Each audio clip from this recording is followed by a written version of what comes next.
Chanakya international academy உங்களுக்குள் இருக்கும் தலைவரை வெளிக்கொண்டு வரும் பியூர் பாலிடிக்ஸ் பயிற்சி பட்டறை. நேரடி மற்றும் இணைய வழி. கான்டாக்ட் 7338824242. காங்கிரசும் ராஷ்டிரிய ஜனதா தளமும் தங்களது வாரிசுகளுக்காக அதிகாரத்தை கைப்பற்ற துடிக்கின்றன என்று மத்திய அமைச்சர் அமித்ஷா குற்றம் சாட்டியுள்ளார்.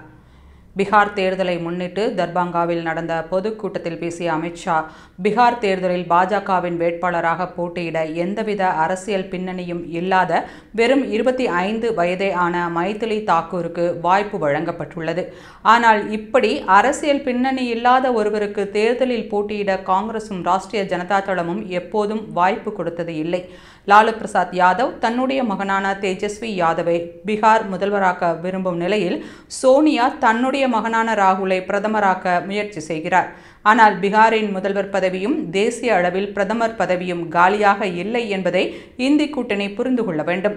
காங்கிரஸ் மற்றும் அதன் கூட்டணி கட்சிகள் 370 சட்டப்பிரிவை 70 ஆண்டுகளாக பாதுகாத்து வந்தபோது 2019ஆம் ஆண்டு ஆகஸ்ட் 5ஆம் தேதி பிரதமர் மோடி அதை ரத்து செய்து உத்தரவிட்டார்.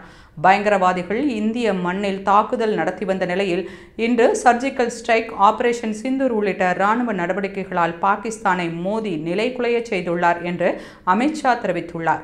மேலும் பயங்கரவாத அமைப்பான PFI தடை செய்யப்பட்டு அதன் உறுப்பினர்களை பாஜக சிறையில் அடைத்துள்ளது என்றும், இந்தி கூட்டணி ஆட்சிக்கு வந்தால் மீண்டும் PFI உறுப்பினர்கள் சிறையில் இருந்து வெளியே வந்துவிடுவார்கள் என்றும் அமித்ஷா எச்சரித்துள்ளார்.